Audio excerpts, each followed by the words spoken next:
Bismillahirrahmanirrahim. Assalamualaikum warahmatullahi wabarakatuh.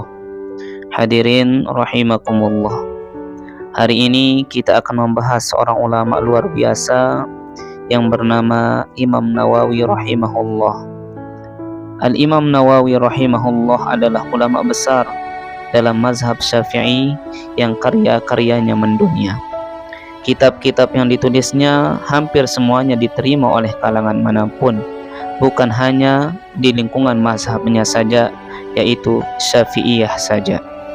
Imam Nawawi adalah bintangnya ulama pada masanya, sehingga para ahli ilmu menggelarinya dengan julukan Muhyiddin, yang artinya sang penghidup agama. Karena dengan ilmu dan dakwahnya, seakan-akan agama ini hidup kembali di tangannya. Sejak masa kecilnya, beliau dikenal sebagai anak yang sangat rajin dalam belajar. Dalam sehari, Nawawi kecil menghadiri 12 pelajaran dari cabang ilmu yang berbeda. Hampir waktunya habis hanya untuk menulis dan membaca pelajaran. Di dalam satu riwayat disebutkan bahwa beliau pernah menangis karena dipaksa oleh teman-temannya untuk ikut bermain bersama mereka. Artinya, teman-teman Imam Nawawi sewaktu masih kecil memaksa Imam Nawawi untuk bermain, tapi Imam Nawawi tidak mau dan lebih memilih belajar. Masya Allah. Lalu bagaimana dengan kita? Tidak sampai di situ, karena kesibukan beliau dalam belajar dan menulis kitab, diriwayatkan bahwa beliau sering lupa makan dan beristirahat.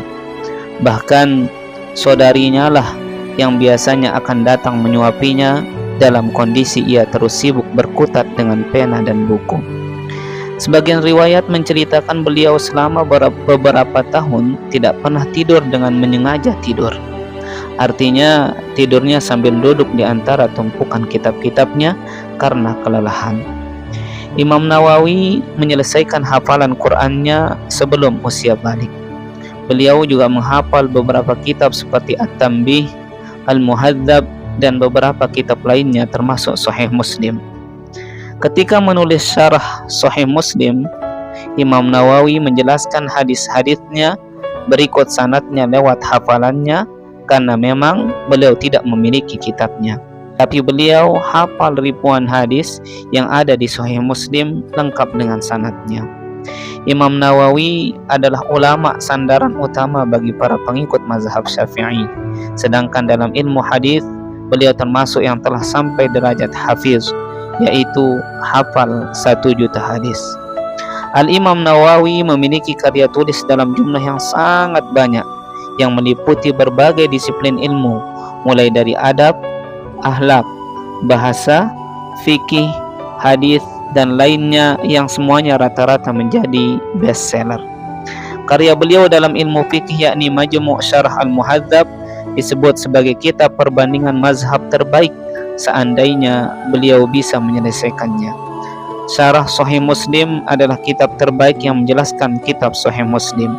Dan karya beliau yang berjudul kitab Riyadhus Shalihin adalah kitab terpopuler kedua di dunia, yang hanya kalah dari satu kitab, yakni Al-Quranul Karim. Tidak terkira banyaknya pujian ulama kepada beliau. Jika kita sebutkan semua, niscaya video ini akan berdurasi berjam-jam, dan video ini penuh dengan sanjungan untuk beliau. Abul Abbas bin Faraj mengatakan tentang Imam Nawawi bahwasanya Syekh atau Imam Nawawi telah berhasil meraih 3 tingkatan, yang mana satu tingkatannya saja sangat sulit seseorang untuk meraihnya. Tingkatan pertama adalah ilmunya yang sangat luas. Tingkatan kedua adalah zuhud dan kesolihannya dalam agama. Dan tingkatan ketiga adalah keberanian dan kepiawaiannya dalam beramar ma'ruf dan nahi munkar. Beliau, yaitu Imam Nawawi, wafat dalam usia yang masih tergolong muda, yakni 46 tahun, dan belum sempat menikah.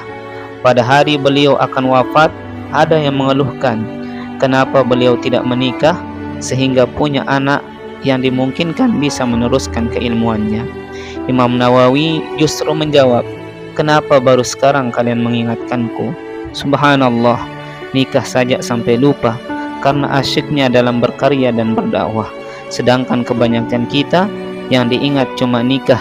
Begitu nikah, yang pertama dilupakan adalah dakwah. Masya Allah. Demikianlah gambaran bagaimana Imam Nawawi rahimahullah. Semoga bisa menjadi motivasi untuk kita semua untuk terus meningkatkan motivasi belajar kita, khususnya ilmu agama. Demikian, terima kasih. Mohon maaf. Assalamualaikum warahmatullahi wabarakatuh.